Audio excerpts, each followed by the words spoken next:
Doncs bé, al llarg de la presentació hem vist que existeixen diferents tipus d'implants i que aquests implants han de conèixer les seves característiques biològiques per tal de col·locar-los en la posició ideal i intentar minimitzar la pèrdua òssia al voltant d'implants i que aquests siguin estables al llarg del temps, que és el que volem. M'ha fet molta il·lusió poder participar en aquesta sessió perquè m'ha recordat vells temps, quan fa 15 anys veníem a aquestes sessions els dijous a la nit i les trobo molt interessants perquè es tracten temes de molta actualitat i són sessions molt obertes a la discussió,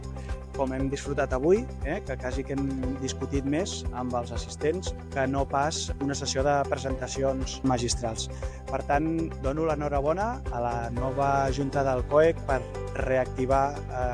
aquestes sessions i espero que agafin un bon ritme i que perdurin durant molt de temps.